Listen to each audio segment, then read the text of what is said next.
Hello? Hello, Yes? Christian Prince. Yes, you are live on air. Okay, well, I'm live here too, and I just want to call you to tell you my experience and that I was Muslim, Okay. and I want everyone to know what I discovered to Islam. So first of all, I want to say that I converted to Islam. I come from a very, very broken family. Okay. I was a college student, and I became homeless. Right. It happened that in my university there was a big Muslim community. They talk nice to me, they sugarcoat things like usual. And I decided to convert because I said, okay, well, they're really nice. These are the only nice people that I've been around with. And I see that whatever they tell me, I was thinking it makes sense because they were saying, oh, we believe in Jesus Christ. And if we love Jesus, we respect Jesus. And Islam is a religion of peace, Mm-hmm. right? So I took Shahada. I want to admit publicly that I took it without me having zero understanding what is Islam. I just went outside and jumped and said, okay, I say the Shahada. Mm-hmm. Throughout time, I noticed that when I became Muslim, everyone was very nice to me. Everyone wanted me to pray for them. Everyone was trying to help me. Everyone, and from it was all sugars and rainbows until I started, praying at the mosque. People will come and fix my hands during salat Mm-hmm. and say, "No, you're praying wrong," or watching how every step I make, or the clothes I wear, and it was so uncomfortable at the beginning, right? Later on, um, I decided. Well, one of my friends, she hosts me in her house, but and her mom is Islamic scholar. She's a Islamic scholar, and no scholar, sorry, it's more like an Islamic school professor. Mm-hmm. So, and that she's from the Middle East, right? But I never, as I say, I never had any experience or contact with any Muslim people. So they taught me Islam, but the way that they taught me Islam was very, very aggressive. I didn't, I, I'm from Latin America. Mm-hmm. I want to say I'm Latina. And in my culture, of course, it's very natural to shake hands, to greet by kiss. So eh, they told me, they stopped me, and it's like, no, that's wrong.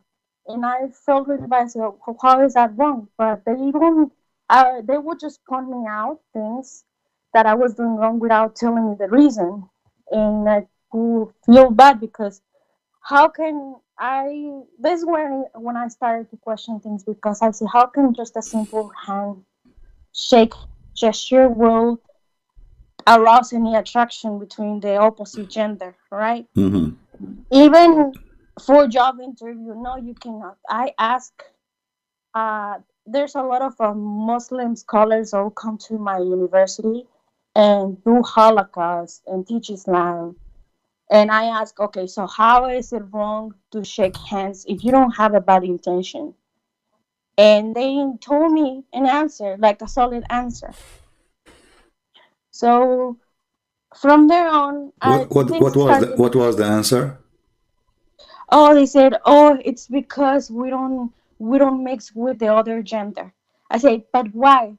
Is that because Allah knows best, and we know we're not supposed to be with them because we can you don't know each other's heart, so it can arouse attraction. But if you think about it, how can just shaking hands arise attraction to another person? Like I'm just greeting the person, right? Mm-hmm. So from there on, I started like getting like a bad feeling, but I didn't listen to my gut, so I just went on. I just went on and tried to learn. I actually was really trying very hard to learn Islam, to pray, to memorize Quran, and to understand what Islam was, because everyone around my environment was very religious, very very religious, and I wanted to be that way, like, and uh, for for example, they would tell me you have to memorize Quran because when you die, they're gonna ask you who's your prophet, what you believe on. They're gonna tell me to recite the Shahada, and they told me to that I have to memorize Quran. And then I started asking myself, well, how am I gonna memorize something I can barely understand? But like sometimes I would do something and question myself. But as I said, I didn't follow my gut this time until I actually started reading the Quran. And when I started reading the Quran, I got very, very shocked because I say, why? Like, is this really true?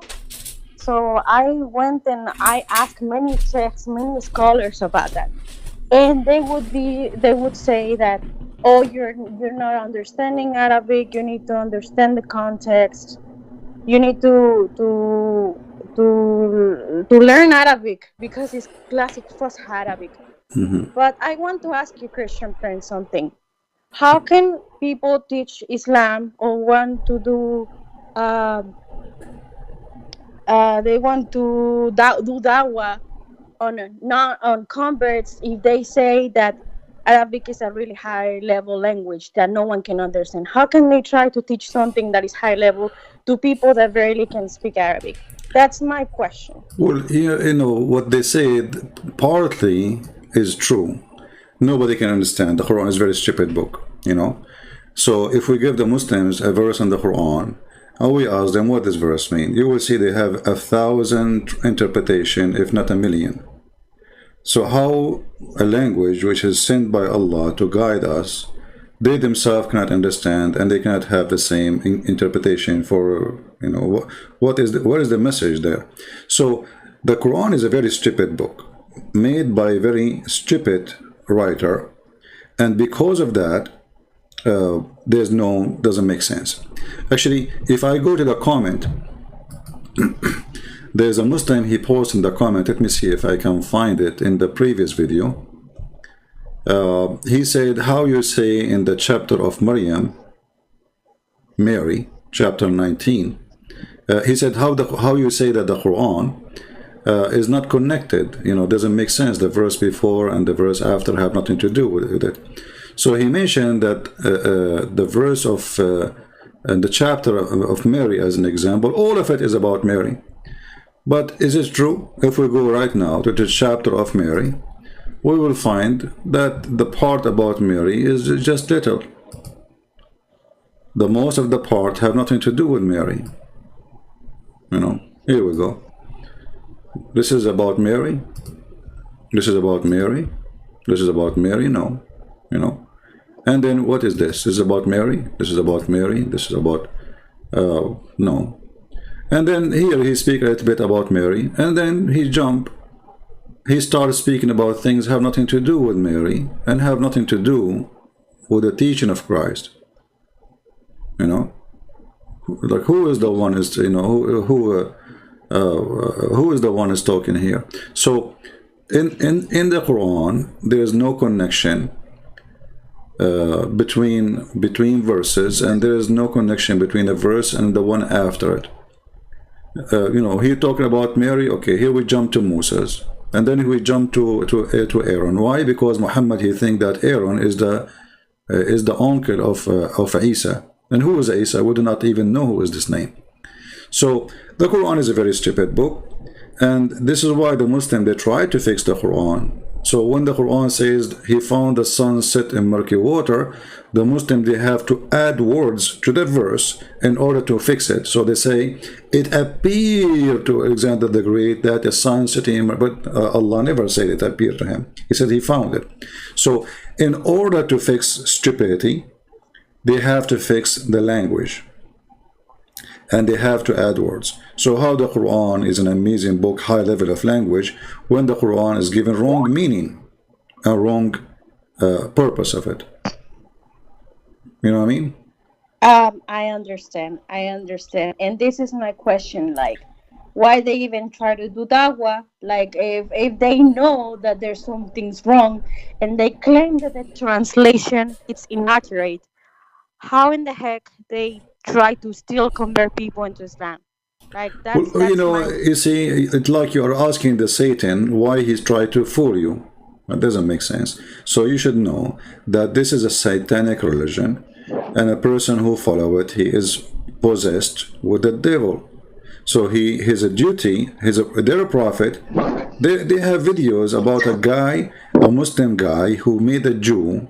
I believe this is a fabricated story, but that sheikh is proud about it in YouTube. So he said, this is how we can, this is look how smart our brother here.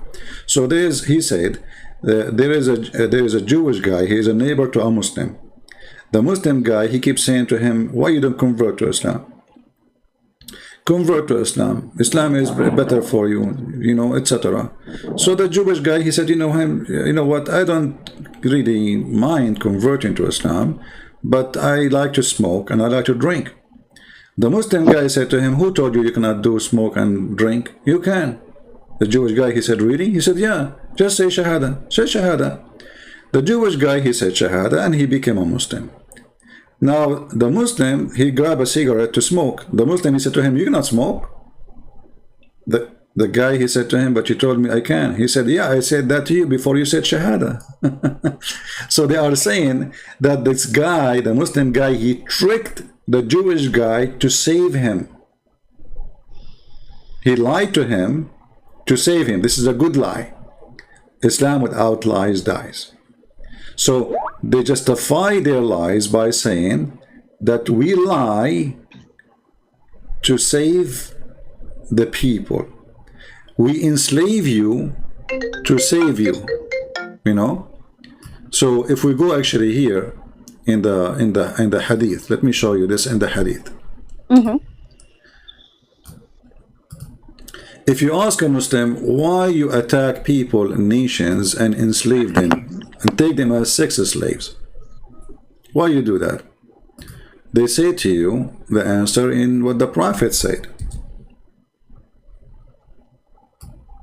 Okay.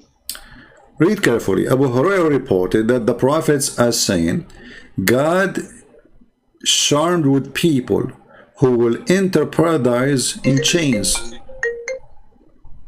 They will enter heaven in chains. Why they will enter heaven and they have chains? Doesn't make sense. We have to search more. We go down a little bit. We find. Okay. Muhammad, he said to the Muslims, speaking to the Arab, you are the best of people ever raised up for between two brackets for the benefit of mankind. This is Quran chapter 3 verse 110. And then Muhammad explained that verse. You see, if you go on YouTube, all Muslims, they say, the Quran says that the best of us is the one who is the best for mankind. This is what it says. But they will not say to you that this is about slaving and raping women of other nations. Read carefully. He said, the best of mankind of those who bring them with the chain around their necks till they embrace Islam. Thereby save them from eternal punishment and hellfire. So Muhammad, he told the Muslims that enslaving others is a duty of charity. Are you? Yeah, this is I'm showing the reference in front of you. We don't say things without proof. Oh my God. Yeah. So okay, this is just make it even worse. Yeah. So those Muslims, because now you don't live in the land of Islam, they are not raping you and they are not taking you as a slave. But if you are, if Al Qaeda control, let's say you are a Mexican, I don't know where are you from, but let's say you are a Mexican and the Muslims took over Mexico and they will practice the true Islam. And they invade your country, they can take you and rape you. And this is the Quran proving that all over. And enslaving you is part of the duty of the Muslim. It's an obligation. It's not even a choice. As you see, Muhammad praising the Muslims and Allah praising the Muslims, saying, you are the best of mankind. Why? Because you enslave others. Because by enslaving them, you force them to convert to Islam. Oh And by the way, even those who convert to Islam, Muhammad, he refused to free them, most of them. As an example, Bilal, he was a slave of Muhammad, and Muhammad did not free him. Muhammad, he died, and still Bilal is a slave. So Bilal was never free? according to some Muslims, they claim that he was freed by Abu Bakr later. But the reference says that Bilal, he came to Abu Bakr and he said to him, if you bought me for the sake of Allah, will you free me for the sake of Allah? So obviously Bilal was begging, you know, for his freedom, and Muhammad never freed him. Okay, so how can people believe that this cult then, if it's a duty for enslaving people, how can everyone of Muslims believe this is a call from God? What? I'm sorry, but Well, like, this is what happened to you too. You see, don't be offended with what I will say. You know, always I like to be honest. You were with them in the same jar. You are the same. How you believe in such a garbage? You know. Sorry to say that to you. So no, you've been driven. You see, actually your guilt is bigger than their guilt. Sorry to say so. Why? Because okay, you were homeless, no problem. You were in need, no problem. And life was tough on you, I understand. But to convert to a religion, you do not know what it is. How that can happen.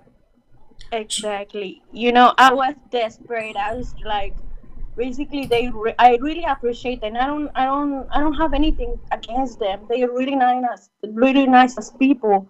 But my concern is these things, like just like something like this that you mentioned. When I saw that Aisha got married with the prophet, and the prophet was really old, like he was 55 or 56, not sure how, and she was a little girl. If I'm not mistaken, there's even a hadith that says that she was still playing with her dolls.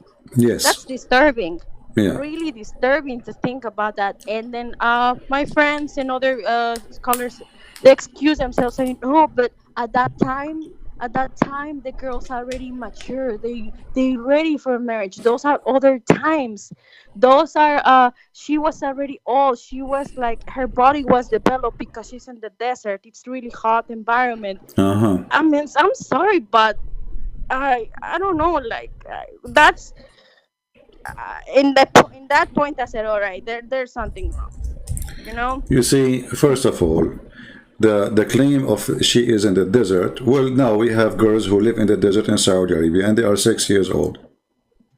They are the same as a girl who live in New York.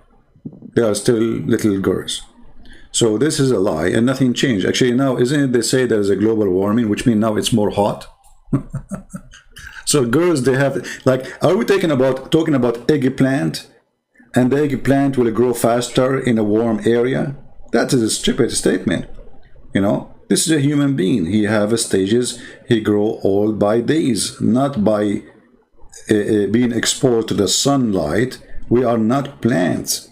So this is a false answer for a false cult to protect a predator, sexual predator for children.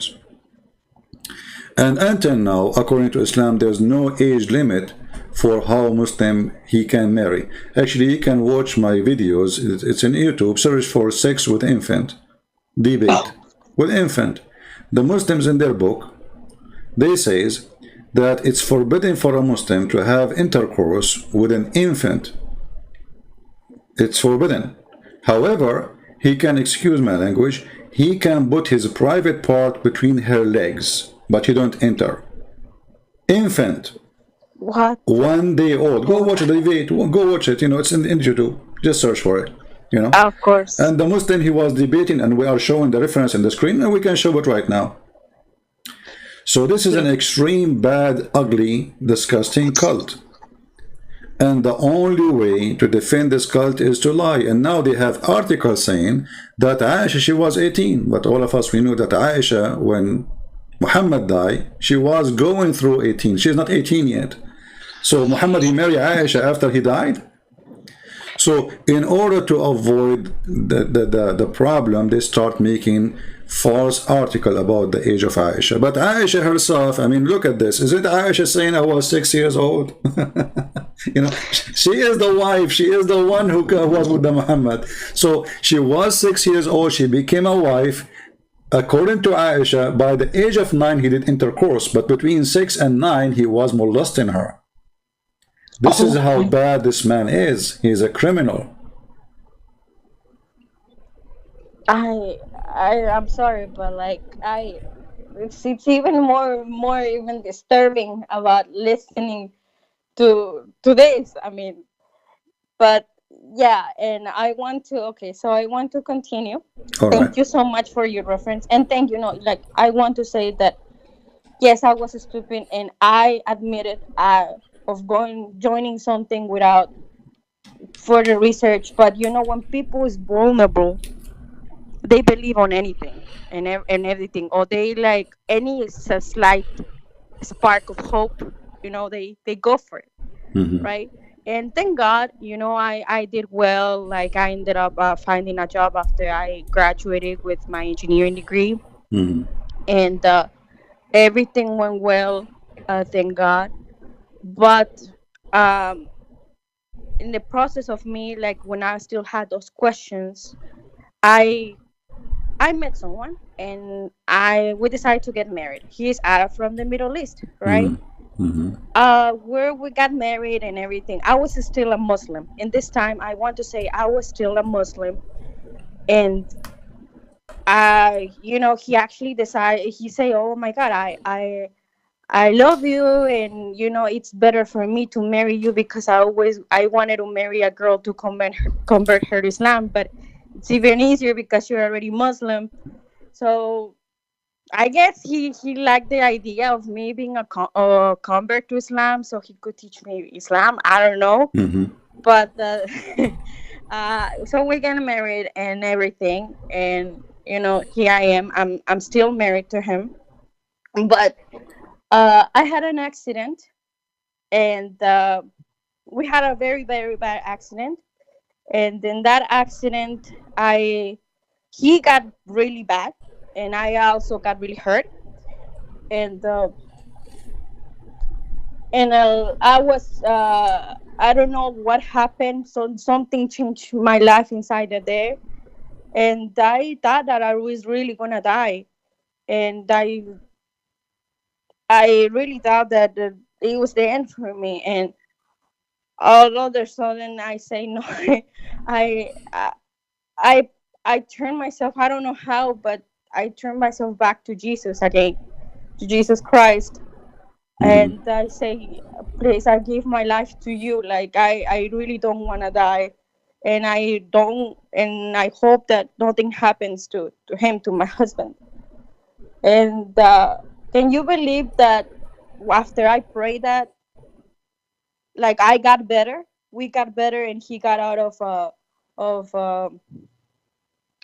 he was in an intensive care, and he got out of intensive care. Okay. So I prayed to Jesus and I say, "What is going on?" And he fell also he fell out of status in his visa because he's from obviously the Middle East. And the lawyer told me I went and he told me he violated the conditions. It's most likely that he will get deported. And again, I went. I turned myself to Jesus and I said, "Please, please don't take him away from me." Even though he's Muslim, but I put his life in your hands, and I put my life in your hands. But please make our situation better. From there on, I felt a very, very peace in my heart, in my head, because I want to tell you this. Even when I was Muslim, I'll pray 10,000 rakats. I'll pray at night. I'll go to the mosque, and I was still feeling disturbed in my soul. I was not feeling in peace. I wasn't feeling calm. There was something missing in my life. I had no peace whatsoever, Christian Prince. But after the accident happened and after I prayed, believe me, that peace came back. And I want to tell you that my husband, by the grace of Jesus Christ, he has now a permanent resident card. In the interview, like he didn't know, like the interview went bad, but I stay up praying and reading the Bible before the interview. And the same day after even though the interview went like crap, but we got approved. And he told me, how did this even happen? How this even happen? But I can tell you that me putting my life and my hands in Jesus Christ was the best thing that I could ever do. I was blind. I didn't have any peace. But after I started watching your videos, Apostate Prophet and David Woods, I start having a much clearer understanding of what I got myself into. And today I regret deeply of having putting myself in the situation. But I think that everything happens for a reason. And I want to say thank you because you're doing an amazing job and you're letting people to open their minds and their hearts and their brain. Right now, my duty, and well, I'm trying to do that. I'm trying to educate myself. I'm trying to learn more because I would love my husband to see one day the light of Jesus Christ. Because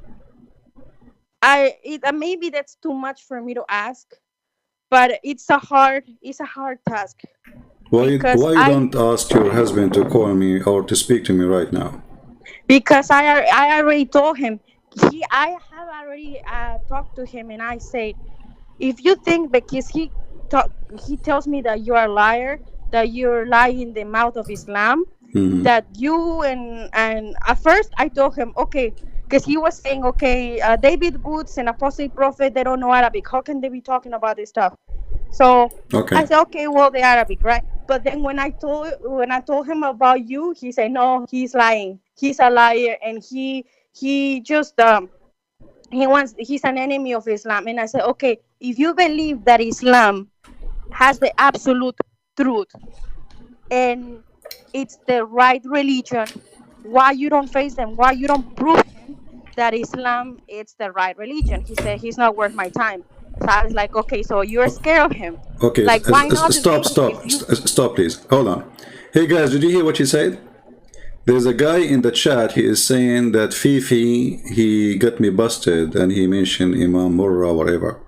I say to all those, Abdul, this lady who was an ex-Muslim, she just said to you something very important. As long as I did lie, call me and show me the lie, and then record it, and then spread it around and let people laugh. Why you don't face me with my lies? How come you are so good and show that Muslims that I'm lying? In a video you make, debating yourself, and you win. For sure you will win. Muslims support you, whatever you say. So why you don't dare to call me and prove me that I am a liar? I'm here. I just said who wanna call me, and this lady she called me. I do not know her. Any Muslim can call me. So you have Muslim make tons of videos about me lying. Choose any of them and call me right now, and either we laugh at you and at them, or people will laugh at me. Like we have this guy, his name is Arman Views. Arman, how are you, Arman? Call me right now and let us talk about Imam Murrah, and people will die laughing at you. Do you dare? You don't dare. You're a potato, son of Muta. Muta boy. So they are street boys. They don't dare to face. This is what we are saying. You see, look at the title. Why Muslims avoid debating Arab Christian? Because all what they say here will prove to be false. Otherwise, trust me, they will be lined up to call me and to get me busted. But because they know that they are no match, they knew that they have nothing, they are bankrupt, they don't dare to call me. And in the same time, we have this guy who is saying, Fifi, why you don't ask Fifi to let me call him? I will call him right now.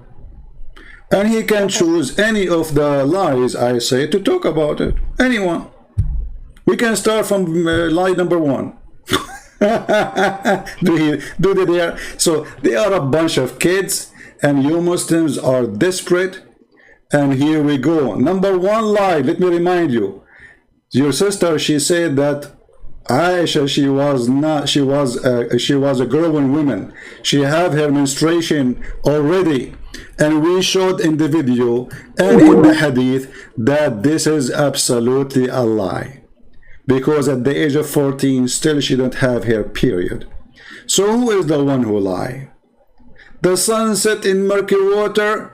Oh, it doesn't say that, CP. It appears to Zulqarnain that it is sitting in murky water. And then this Abdul, this is why they are so angry from me. They said,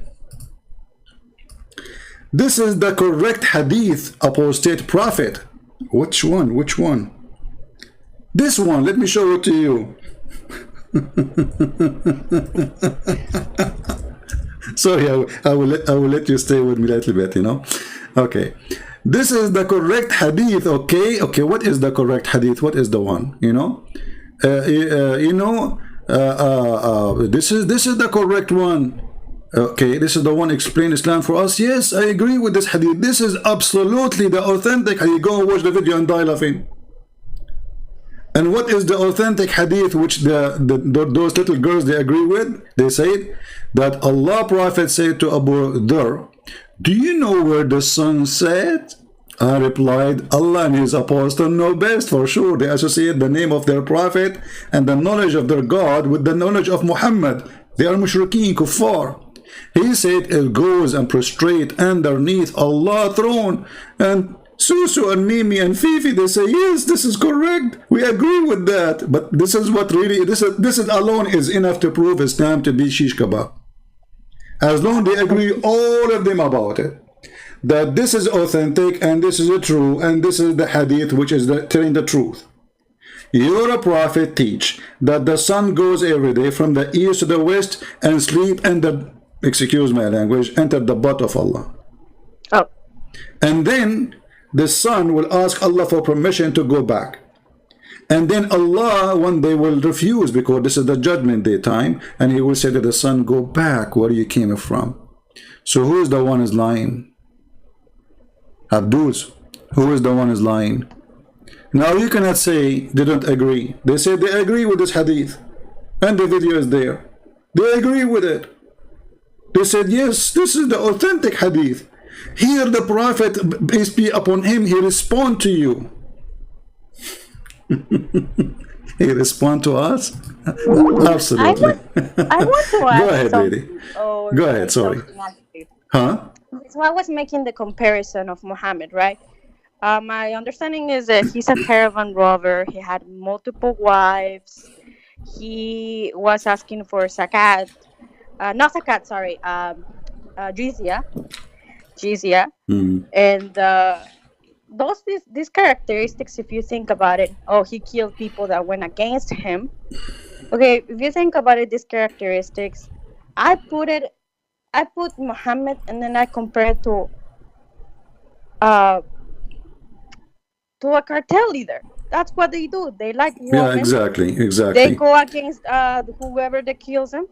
And in Latin American countries, what they do is they ask for to business for tax protection money. Right. This is Islam. And if you don't give it to them, you kill them. So that's what a cartel leader does, right? Actually, the mafia, the word mafia. Mafia. So mafia. The word mafia is coming from Islam. The word mafia, maybe you do not know. When the Muslims occupy part of Europe, and they withdraw when they lost the war, then the criminals, they took over the business of the Muslims. So they come to the stores and they say, the same you used to pay to the Muslims, you have to pay us to protect you. The Muslims, they force you to pay, otherwise pay or die. So the mafia started with Islam. Even the word mafia is an Islamic. The word assassination is coming from Islam. This is coming from the word from the person. His name is Hassan al-Hashash. He's a person who built a castle, and he give drugs to the Muslims, and then he send them. He sent a letter to the princes or rich people saying, "Pay me or die." And if you don't pay him, he will send one of his elected to assassinate the person because he refused to pay. This is exactly Islam today. Islam today, convert or you die. We will send you a person to stab you. Just yesterday, a Somalian person, he stabbed 4 Italian women and a child. He is 6 years old. Go search the news. So this is Islam. Islam is a religion of assassination. It is a cult. It is about sex. And if we ask Muslims and those who are proud about their prophet, if we go in the Quran right now, we will find that Allah, He made a chapter or a verse in the Quran about the private part of Muhammad and how to make him happy. And this is only a privilege to the prophet. And what is the privilege saying? That Muhammad, he can sleep with all those women. In the top of that, any woman she can offer herself to the prophet to sleep with him. What does this have to do with God? A person already have tons of wives and he have tons of sex slaves. Why he need women to offer themselves? And those women, if we go and read the interpretation, it says that if a prophet, his eyes fall into a woman, and even if she is married, her husband must divorce her immediately. What kind of a prophet this prophet is if his eyes fall into a woman? Like now you are married to this Muslim guy, right? Mm-hmm. So if Muhammad come to your house and he like you, your husband must divorce you so the prophet, he can have you. And trust me, your husband, don't say bad words, please. Sorry. And your husband, he will do it happily. He will do it happily. And tell your husband, what about you call this guy and ask him to challenge him to show us what he just said about if Muhammad, he saw me, you have to divorce me so he can have me.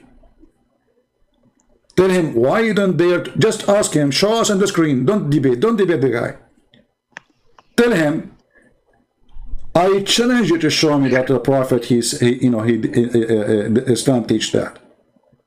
And the prophet, he do that. Actually, he did that to his own son.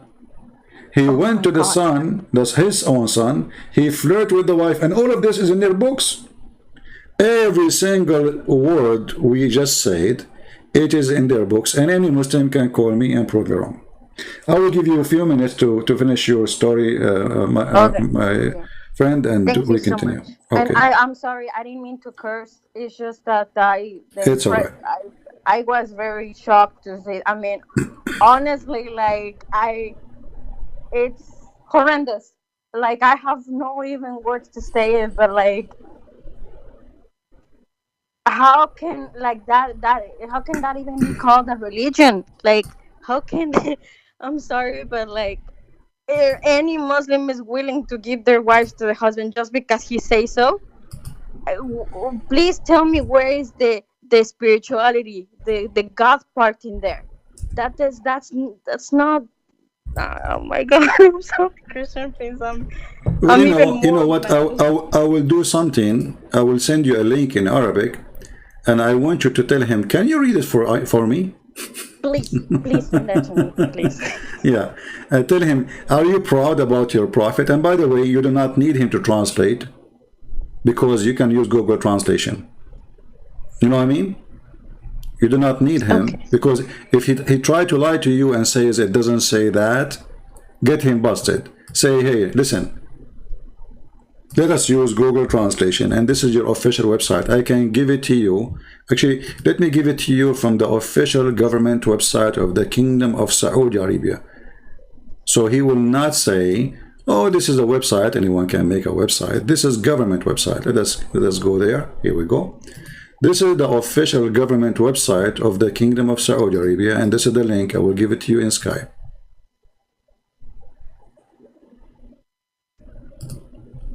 Thank you. Let me go to the chat. After you finish, you will see it in the chat there. Okay, here we go. And now I will say thank you for calling us, and I will be waiting for your husband. Tell him be a man. And I advise you, my friend, this person, sooner or later, he will divorce you and he will find a new wife. Just wait. Time will come. This is because as long he is a Muslim, this is what Muslims do.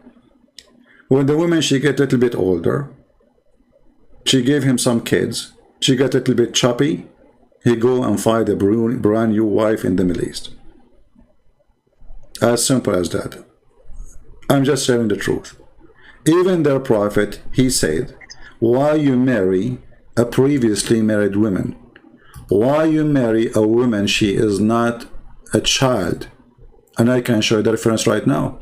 Muhammad, he encouraged them to marry children who they are virgins, so they can be amused by them and they have fun.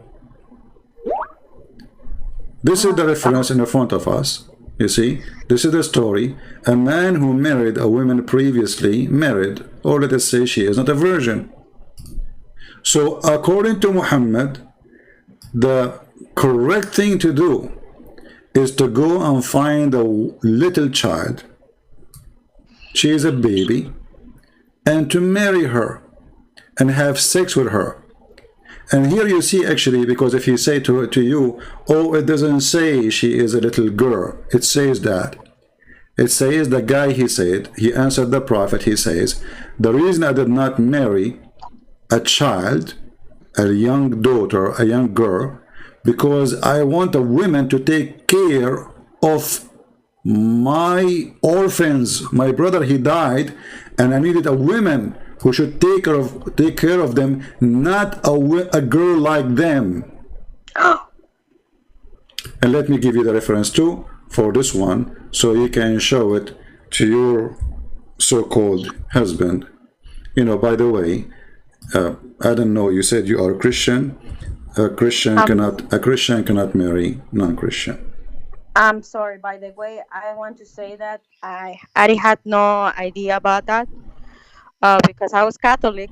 My background is Catholic, but now I'm Christian. So I didn't even have a I'm not clue asking you to about it. divorce the guy. I'm saying, according to the Bible, a Christian woman, she cannot marry a non-Christian.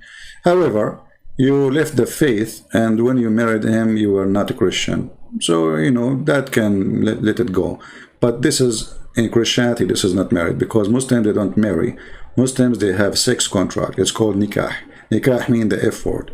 So you sign a contract that he can excuse my language. He did not sign a contract he can marry. There is no marriage in Islam. This is why they are encouraged to start with 2 and 3 and 4.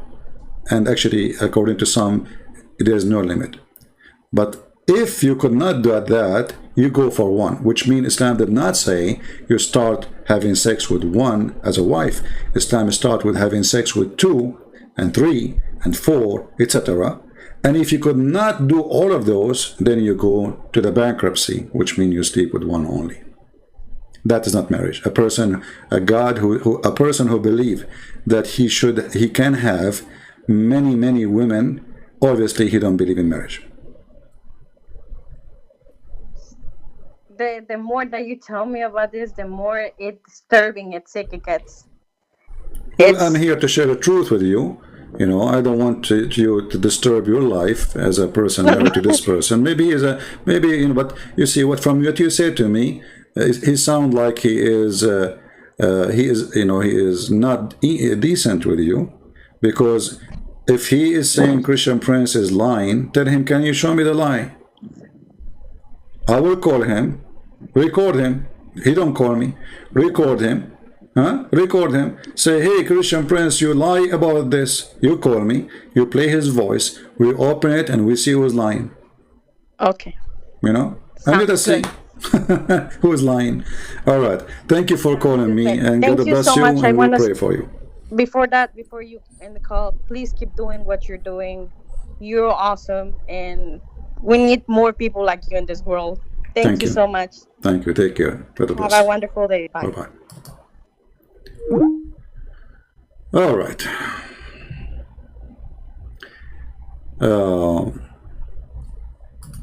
Anyone who speaks against Islam, he is a liar. Zakir Naik saying the earth was not covered by water is not a liar.